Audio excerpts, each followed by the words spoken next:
Padre, gracias por traernos a tu casa esta noche, Señor, y gracias por la oportunidad que nos das de nuevo de escuchar tu palabra. Rogamos, Señor, que tu Santo Espíritu nos guíe, tanto en la emisión como en la recepción de ella. Gracias por este pasaje en particular que vamos a estudiar esta noche y por la certeza que nos da, que confiere en nuestras almas. Te pedimos tu dirección y bendición en todo, en el nombre del Señor Jesucristo. Amén. Pueden sentarse, hermanos. Busquen en sus Biblias, por favor, Primera de Juan, capítulo 3. Primera de Juan, capítulo 3.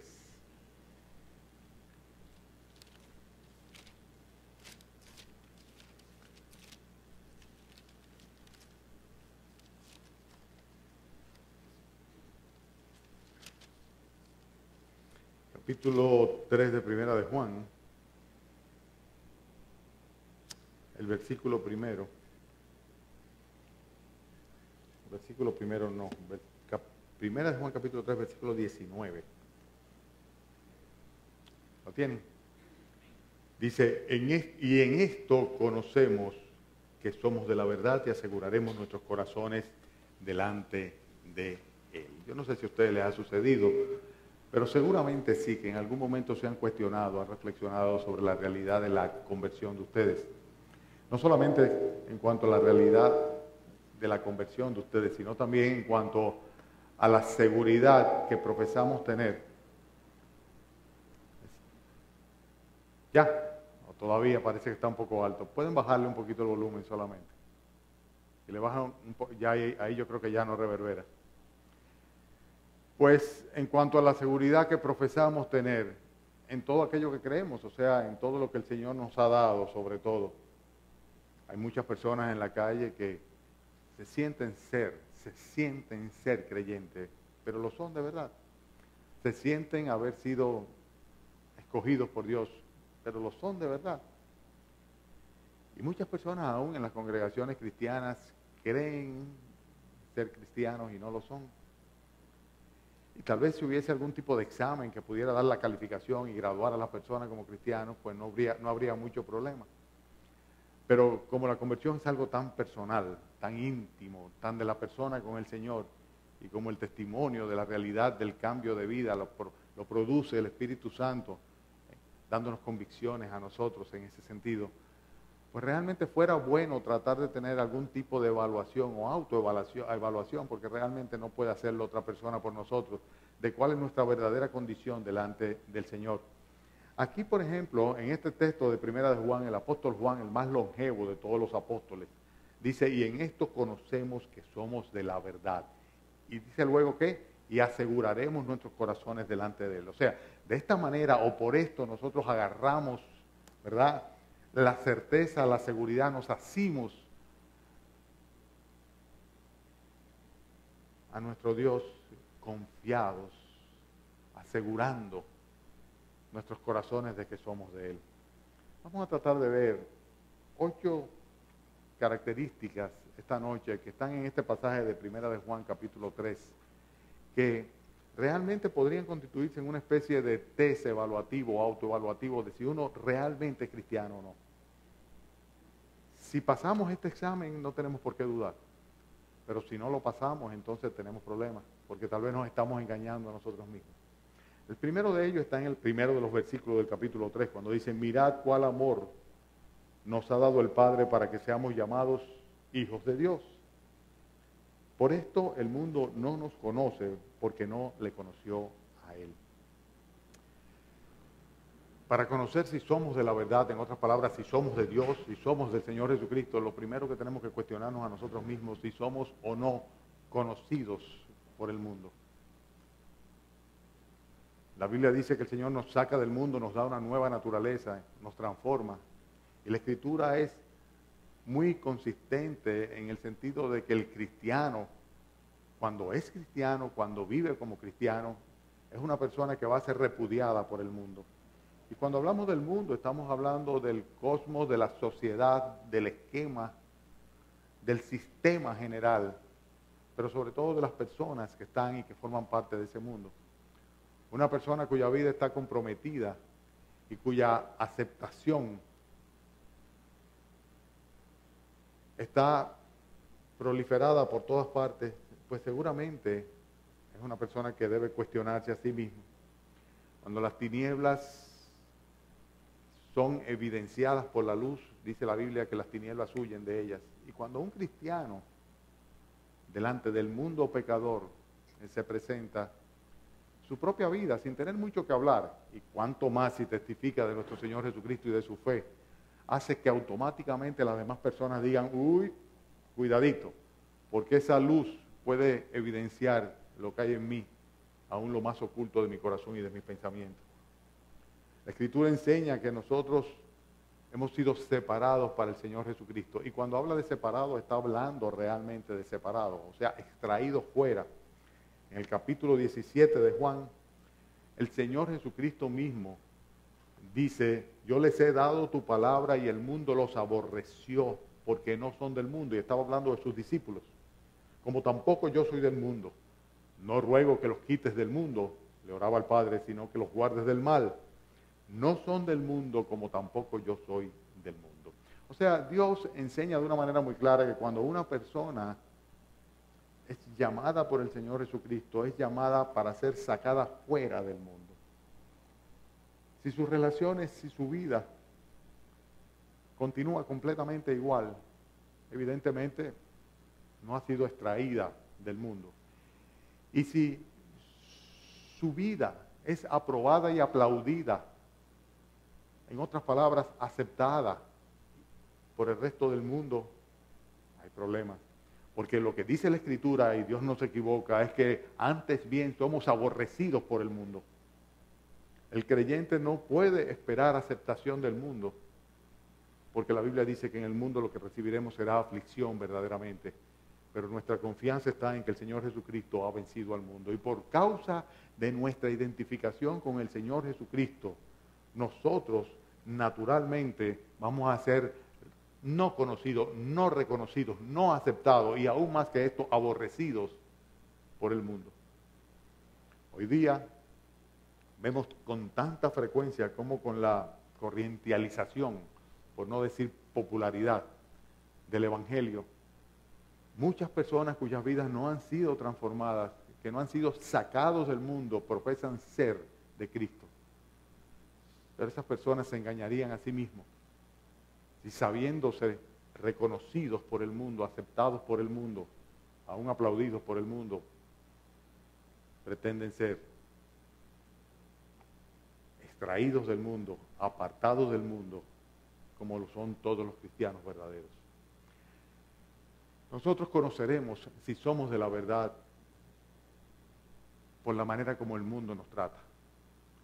Si el mundo incrédulo, impío, nos acepta sin ningún tipo de tapujos, hay problemas,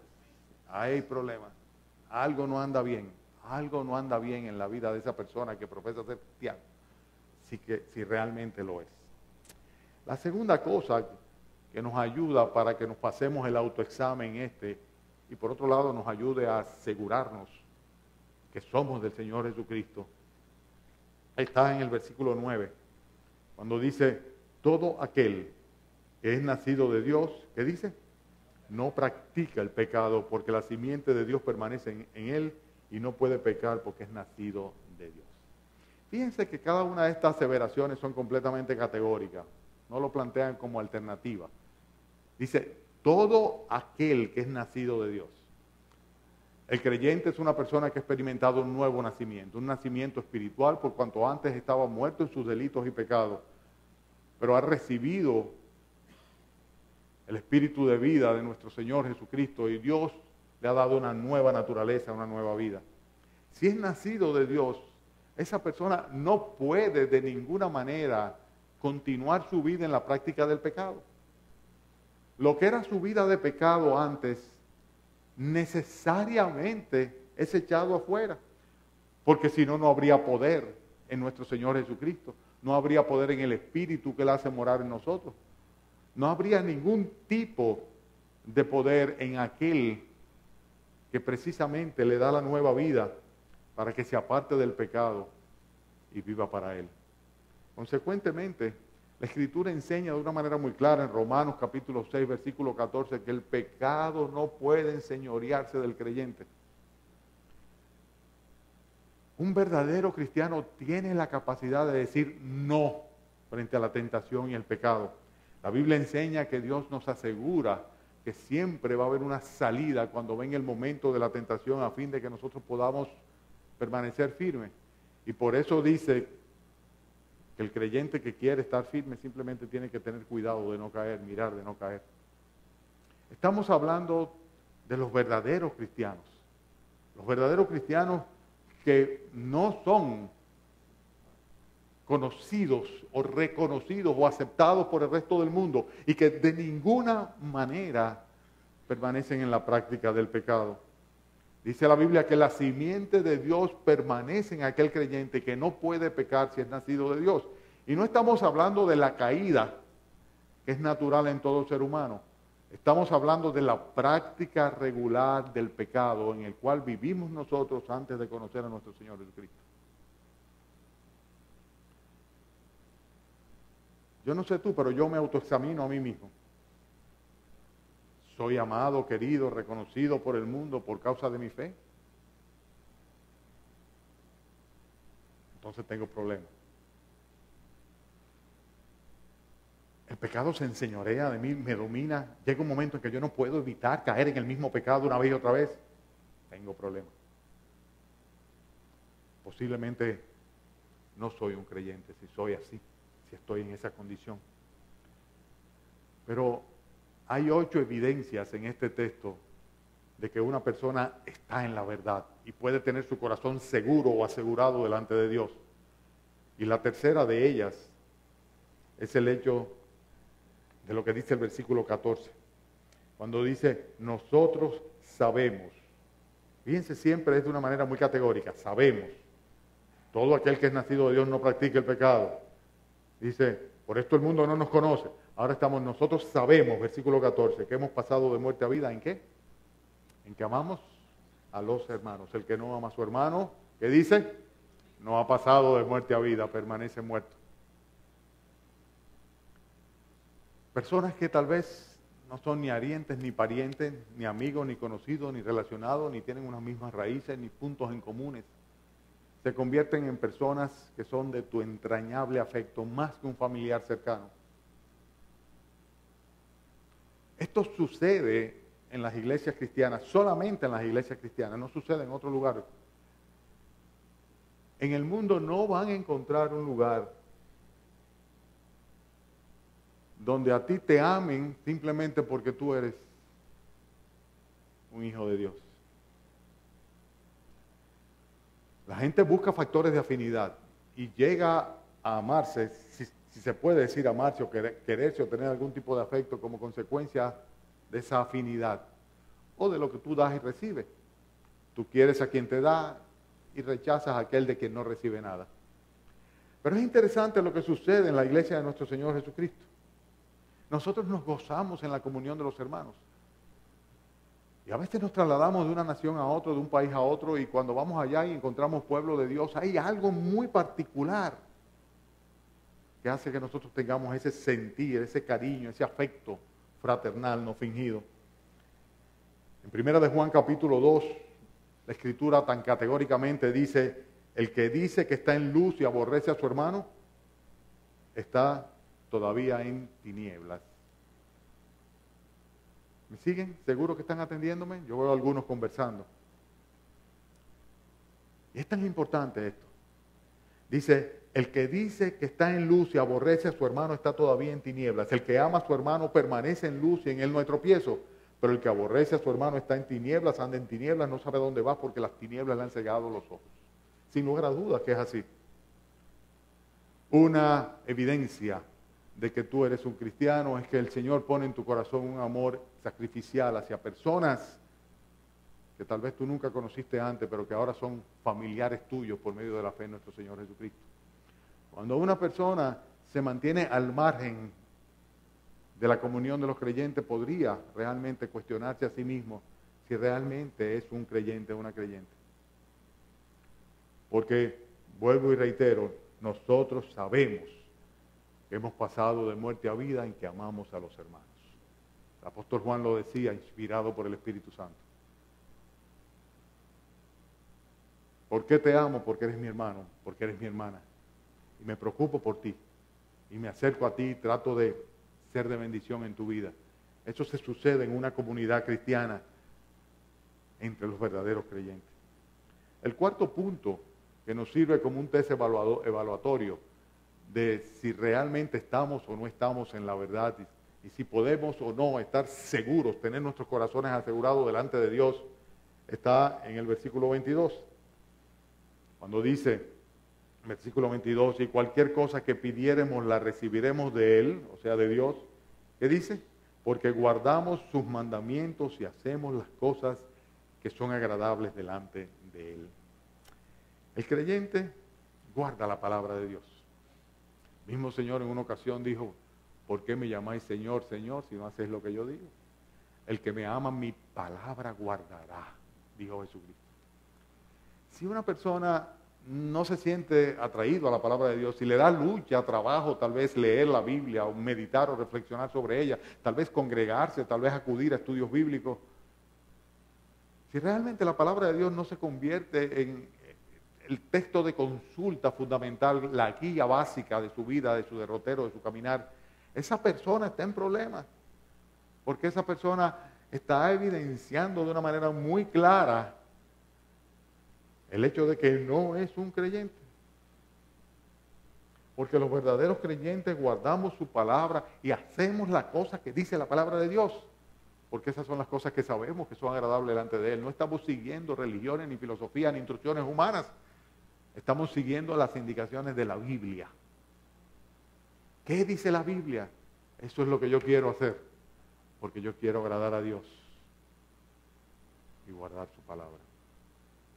4 referencias fundamentales con las cuales podemos chequear nuestra condición por si acaso no somos verdaderos cristianos. Porque es tanto lo que está en juego, está la eternidad en juego. Está la felicidad y la seguridad de nuestra confianza. La quinta, y dije que eran 8, estamos caminando ya, es que el versículo 22 dice, y cualquier cosa que pidiéremos la recibiremos de Él porque guardamos su mandamiento. ¿Y qué dice luego? Y hacemos las cosas que son agradables de Él. El dilema y el propósito de todo creyente es ese, agradar a Dios. La Biblia dice, en el mismo libro de Primera de Juan, en el capítulo 2, que aquel que dice que permanece en Él debe andar como Él anduvo. Y el referente nuestro es nuestro Señor Jesucristo. Queremos agradar a Dios, queremos andar, vivir una vida conforme a la que Él nos mostró con su propio ejemplo. Y queremos agradarle a Él. Cuando una persona no tiene la preocupación de qué pensará Dios sobre tal o cual aspecto de mi vida, esa persona no es un verdadero creyente. ¿Es serio lo que digo? ¿Es serio lo que digo? Porque el cristiano verdadero, no hay cosa que le preocupe más en su temor natural a Dios que el ser aprobado por su Señor. Eso es lo básico. Porque sabemos plenamente que si tenemos el favor de Dios en nuestras vidas, todo lo demás es añadidura. Pero si por el contrario, tenemos el brazo de Dios en nuestra contra, por mucho que nosotros empujemos, solamente vamos a recibir daño. El versículo 23 nos da otra referencia, otra clave. Cuando dice, y este es su mandamiento, que creamos en el nombre de su Hijo Jesucristo y nos amemos los unos a los otros como nos ha mandado. Los verdaderos creyentes hemos creído en el nombre de su Hijo Jesucristo. No hemos adoptado una religión evangélica. No hemos aceptado una religión. Simplemente hemos confiado por medio de la fe en el poder salvífico de la sangre del Cordero de Dios, en la soberanía de nuestro Señor, y nos hemos entregado a Él. Hemos dispuesto nuestros corazones para seguirle. La Biblia dice que Él es el único nombre dado a los hombres en el cual podemos ser salvos y que en ningún otro hay salvación, solamente en Cristo. Y nosotros lo creemos, lo sabemos y lo hemos puesto por obra. Nosotros sabemos que Él murió, pero que también resucitó y que ese es el juez que ha puesto Dios para juzgar a todo ser humano. Y nosotros nos hemos inclinado delante de Él, hemos depuesto toda actitud de rebeldía y le hemos clamado por misericordia para no llegar a su juicio. Los verdaderos creyentes han tenido una conversión verdadera por medio de la fe. Un día llegaron a la conclusión, a la convicción íntima de que de verdad, si Jesucristo no les salvaba, no había ninguna esperanza para ellos. Y ese día clamaron de todo corazón a Dios diciendo: Señor, me arrepiento de mis pecados, ven a mi corazón y dame vida eterna.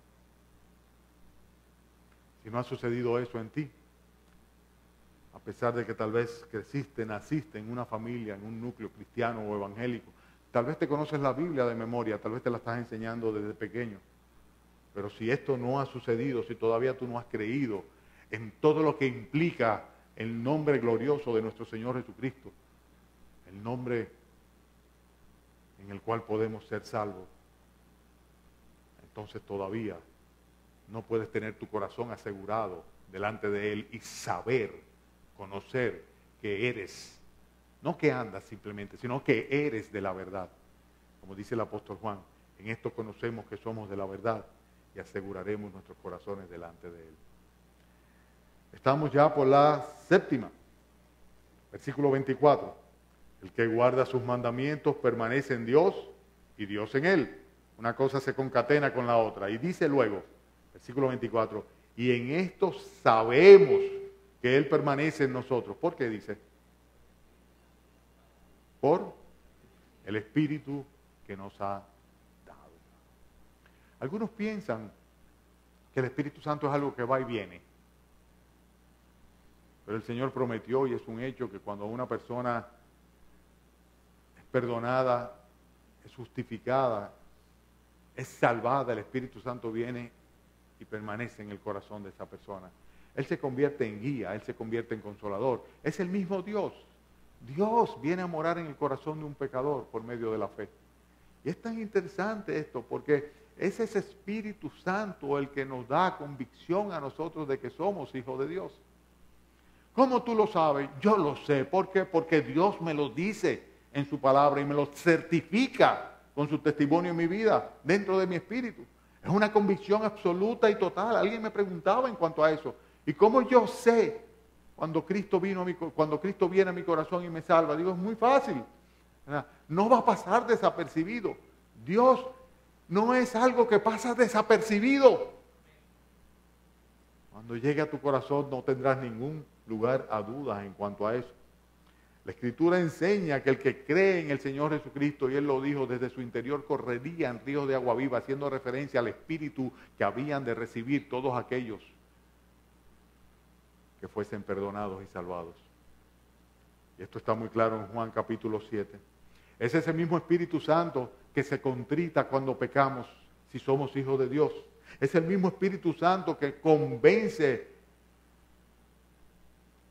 sobre nuestra condición y contrita nuestra alma y nos lleva a un arrepentimiento cuando, siendo hijos de Dios, faltamos. Por eso nosotros estamos completamente asegurados en la verdad, porque su Santo Espíritu mora en nosotros, da testimonio en nosotros y guía nuestras vidas todo el tiempo, día a día. Nos redarguye, nos reprende, nos enseña y nos bendice. Finalmente, el número 8 está en los versículos 2 y 3 del mismo capítulo. Voy a hacer un poquito de recapitulación, voy un poquito atrás. ¿Cómo podemos estar seguros de que estamos en la verdad? De que somos verdaderamente cristianos, de que no es un asunto mental o religioso. En primer lugar, recibimos el rechazo del mundo. Si no recibimos el rechazo del mundo, hay problemas en nuestras vidas, en nuestro testimonio, o simplemente no somos de Dios. Somos del mundo. El mundo ama lo suyo, dice la Escritura. A los creyentes no lo ama porque no son del mundo, porque no tienen la mentalidad, el pensamiento. Antes bien, condenan las acciones del mundo. En segundo lugar, no vive inmerso en el pecado, no practica el pecado. El pecado no es el hábito o lo común en un verdadero creyente. El creyente, además de esto, tiene un amor hacia los que son parte de su familia, de la familia de Dios, los hermanos. Se preocupa por guardar la palabra de Dios, saber lo que dice la Biblia para ponerlo por obra, porque quiere hacer lo que es agradable a Dios. Y su punto de referencia no es lo que la iglesia permite, o lo que la religión acepta, o lo que la sociedad bendice, sino lo que Dios quiere, a lo que Dios le agrada. El verdadero creyente ha creído de todo corazón en el nombre de nuestro Señor Jesucristo, arrepintiéndose de sus pecados, recibiéndolo como Señor y Salvador de su vida. Y ha invocado el nombre del Señor Jesucristo para que perdone sus pecados y le salve. Si esa vivencia, esa experiencia no ha sucedido en ti, tienes que hacerlo, tienes que hablar con Dios. Tienes que clamar a Él y pedirle que te salve. Porque la Biblia dice muy claramente que es necesario confesar a Jesucristo para salvación. El verdadero creyente ha recibido el Espíritu Santo y ese es un testimonio irrebatible. Eso es irrebatible, completamente irrebatible. El Espíritu que está en nosotros, mora en nosotros y da testimonio en nosotros de que somos hijos de Dios, de que tenemos a Dios como Padre. Y si somos capaces de aceptar y creer por las manifestaciones de amor y por una vida de compañía a nuestros padres terrenales, cuánto más con el potente testimonio del Espíritu Santo habremos nosotros de confirmar en nuestras vidas que somos verdaderamente hijos de nuestro Padre Celestial. Y finalmente, el cristiano verdadero tiene una esperanza. Versículos 2 y 3. Amados, ahora somos hijos de Dios y aún no se ha manifestado lo que hemos de ser, pero sabemos que cuando Él se manifieste, seremos semejantes a Él porque le veremos tal como es Él. Y todo aquel que tiene esta esperanza en Él, se purifica a sí mismo como Él también es puro. El apóstol Pedro dice lo siguiente: bendito el Dios y Padre de nuestro Señor Jesucristo, que según su grande misericordia nos hizo renacer para una esperanza viva por la resurrección de Jesucristo de los muertos, para una herencia incorruptible, incontaminada e inmarcesible, reservada en el cielo para nosotros, los que sois guardados por el poder de Dios mediante la fe para alcanzar la salvación que está preparada para ser manifestada en el tiempo postrero. O sea, bendito el Padre de nuestro Señor Jesucristo, que nos hizo renacer para una esperanza viva, para que tengamos una esperanza viva. Y para eso nos hizo renacer espiritualmente el Señor. El creyente tiene una esperanza viva. El creyente no tiene dudas en cuanto a dónde va a pasar la eternidad. De ninguna manera. Él sabe que cosas que ojo no vio, ni oído yo, ni han subido siquiera al corazón de hombre, Dios la tiene preparada para aquellos que le aman. Nosotros sabemos que cuando esta morada terrenal se deshaga, dice, nos espera una celestial, incorruptible en el reino de los cielos. Una herencia eterna. Ocho referencias mediante las cuales nosotros podemos saber, conocer si estamos en la verdad y tener nuestros corazones asegurados delante de Él. Estas ocho cosas están en tu vida, son una realidad en ti. O sea, podrías haber puesto una aprobación en cada uno de esos 8 ítems o esos 8 temas que hemos mencionado. Esas características que debe tener un creyente y que le aseguran que es un hijo de Dios, un creyente, un cristiano, están en tu vida. Si no es así, es posible que tú no seas del Señor todavía. Que no seas, como dice el texto aquí, de la verdad. Vuelvo de nuevo al versículo 19. Vamos a ponernos de pie y vamos a leerlo juntos. Primera de Juan, capítulo 3, versículo 19. ¿Lo tienen? 1, 2 y 3. Y en esto conocemos que somos de Él, de la verdad, y aseguraremos nuestros corazones delante de Él. Oremos. Padre, damos gracias por este tiempo en el cual hemos visto, Padre, por tu propia palabra, cuáles son aquellos rasgos que sirven de confirmación, Señor, a tus hijos, de estar en el camino de la verdad, de ser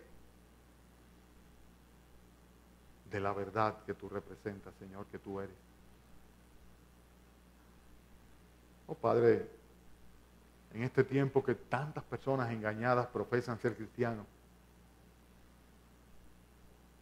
rogamos, Señor, que por la gracia tuya y por tu Santo Espíritu, tú permitas, Señor, que esta autoevaluación lance a muchos delante de ti, a tus pies, para clamar a tu Hijo Jesucristo, a fin de que puedan tener sus corazones asegurados delante de Él. Gracias, Señor Dios nuestro, por habernos sacado del mundo, por darnos la victoria sobre el pecado. Gracias por darnos la oportunidad de manifestar nuestro amor y ser amados por los que son tuyos, por los hermanos. Gracias, Padre, por revelarnos tu palabra y darnos la oportunidad de amarla, de obedecerla, de seguirla. Gracias, Padre bendito, porque nos has enseñado a agradarte. Y gracias, Padre, por el testimonio de tu Santo Espíritu, que nos enseña cuándo no lo estamos haciendo. Y nos invita, Padre, a volver a la comunión contigo. Gracias sobre todo, Señor, por esa esperanza viva que tenemos, la certeza y la seguridad de que una vez tuyos para siempre, Señor. Por Cristo Jesús, Señor nuestro. Amén. Pueden sentarse, hermanos. No, quédense.